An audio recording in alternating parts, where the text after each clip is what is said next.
Aida. Terus Fitri Nur Aini, Aida. Siti Aisyah, Aida.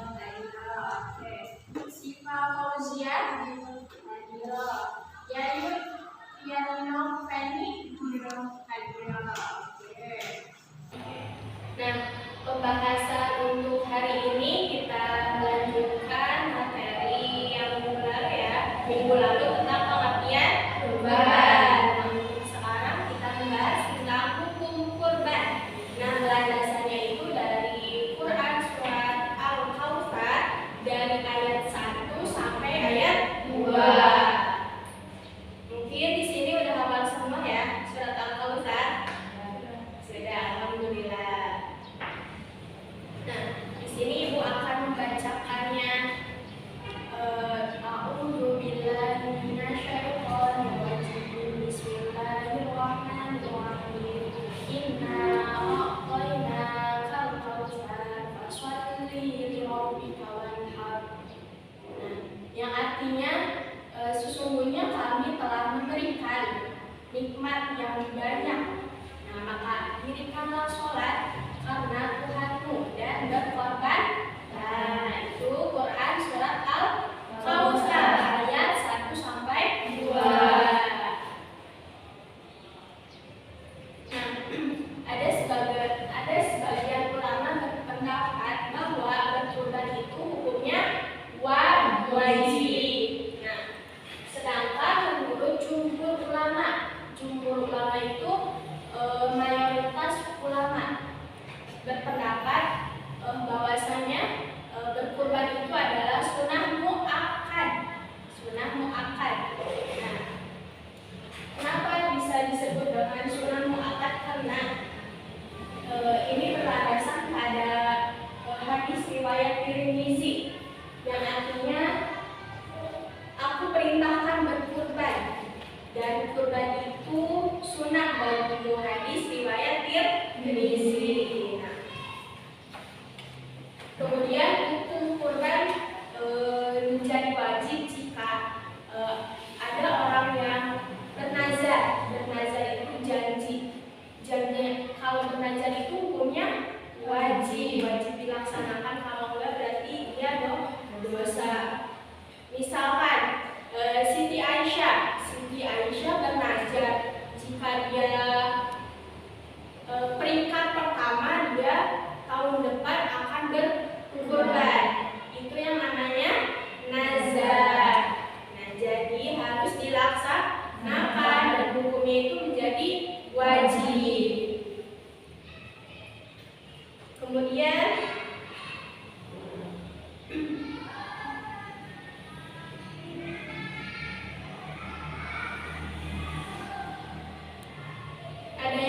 ada yang mau ditanyakan tentang hukum kurban? Sudah paham semua ya? Oke, landasannya itu Quran surat Al-Kautsar ayat 1 sampai 2. Oke.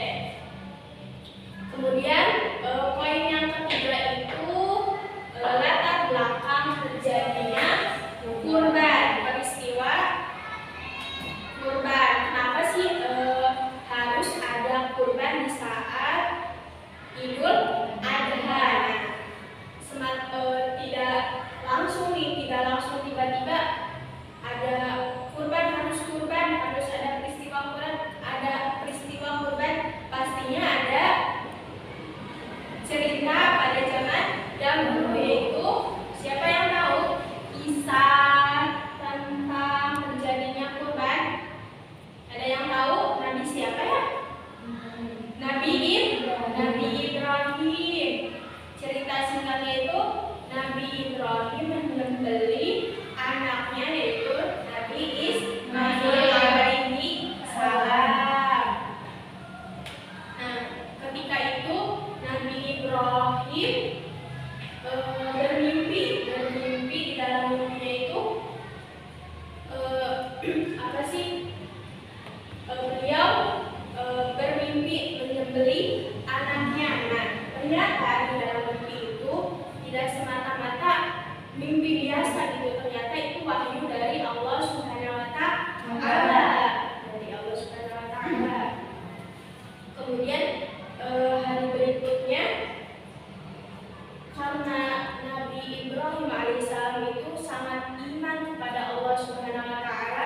dia merelakannya karena beliau cinta sekali kepada Allah Subhanahu wa Ta'ala. Daripada beliau lebih baik merelakan anaknya juga kan sangat berharga kan. Nah, tetapi beliau lebih cinta kepada Allah Subhanahu wa Ta'ala karena itu perintah dari Allah dan itu juga wahyu. Nah, cerita singkatnya, kemudian beliau bercerita kepada Nabi Ibrahim alaihissalam. Nah, kemudian Nabi Ibrahim, karena itu Nabi Ibrahim meyakini perintah dari Allah Subhanahu wa Ta'ala, beliau menyerahkan diri kepada ayahnya, yaitu Nabi Ibrahim alaihissalam. Nah, setelah anaknya tahu sudah menceritakannya, ayahnya langsung mengikat kedua kakinya siapa? Nabi Ismail, dan mengikat kedua tangannya Nabi Ismail untuk siap-siap untuk disembelih. Nah, seperti itu kan udah siap-siap kayak memotong hewan kurban kan, pasti tangannya diikat, kakinya diikat, dipegangin kali ya kalau untuk hewan. Singkat cerita, sebelum terjadinya penyembelihan ada bisikan-bisikan setan. Nah, setan itu merasuki bisikan kepada ayahnya Nabi Ismail untuk tidak menyembelih Nabi Ismail. Dan tetapi saking imannya Nabi Ibrahim kepada Allah Subhanahu wa Ta'ala, nah dia terus saja tidak menghiraukan yang namanya bisikan setan dari kanan atau kiri. Nah, dengan cara Nabi Ibrahim itu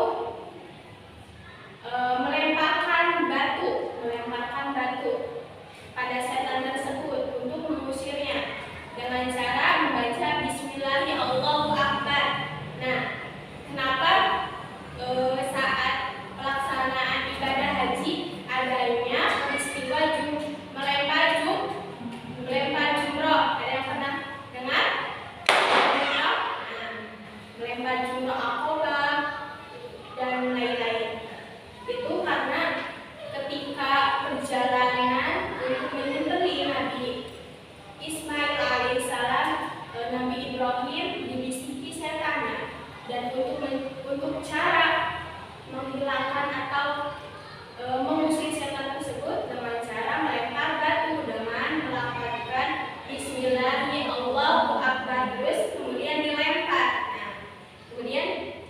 Nah, itu terjadinya kenapa adanya melempar jumroh, karena peristiwa ketika Nabi Ibrahim alaihissalam. Nah, kemudian setelah itu ada bisikan-bisikan setan udah terlewatkan.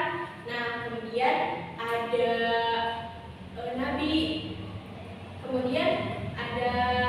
malaikat Jibril mendatangi Nabi Ibrahim alaihissalam.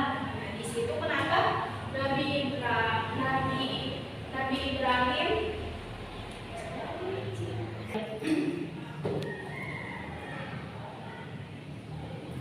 kemudian malaikat Jibril mendatangi Nabi Ibrahim dan Nabi Ismail alaihissalam ketika mereka berdua hendak melaksanakan perintah dari Allah Subhanahu wa Ta'ala, yaitu menyembelih Nabi Ismail. Di situ kemudian malaikat Jibril menghampiri Nabi Ibrahim dan Nabi Ismail. Malaikat Jibril itu memberikan sebuah hewan ternak, yaitu hewan kurban, untuk pengganti Nabi Ismail alaihi salam. Nah, berarti Nabi Ismail itu tidak jadi untuk disembelih karena malaikat Jibril sudah menggantikannya dengan hewan ternak. Kemudian begitulah peristiwa terjadinya adanya kurban. Nah, kemudian disebut dengan hari raya Idul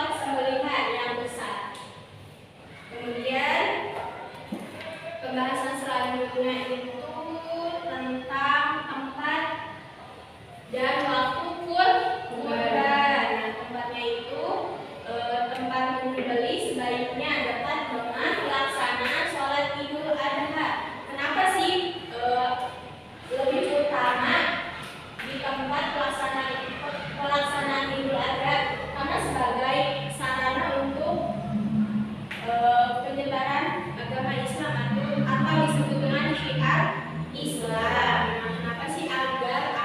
Agar orang-orang itu termotivasi atau ingin berkurban untuk melaksanakan ibadah kurban tersebut.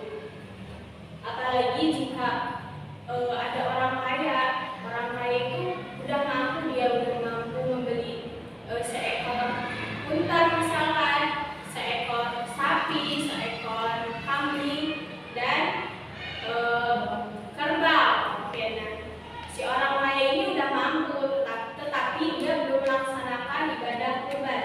Nah, mungkin jika si orang kaya tersebut melihat adanya kurban ketika dia selesai sholat Idul Adha, berarti dia akan termotivasi atau ingin melakukan ibadah kurban. Kemudian terkait waktu, kapan sih ditetapkannya waktu untuk berkurban, yaitu pada tanggal 10 Zulhijjah. Nah, menyembelih kurban yaitu sejak selesai sholat Idul Adha yang tepat pada 10 Zulhijjah sampai terbenamnya matahari pada tanggal 13 Zulhijjah atau disebut dengan hari akhir tasyrik. Nah, hari tasyrik itu pada tanggal 11, 12, dan 13. Nah, itu dinamakan hari tasyrik. Kemudian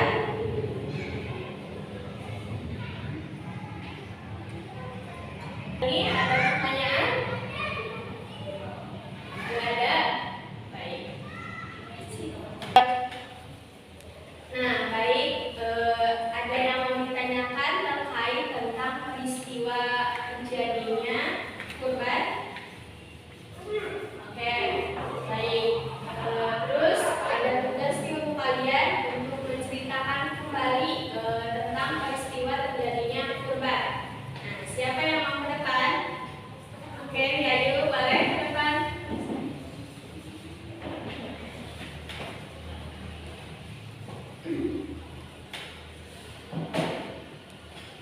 Yuk, gimana yuk?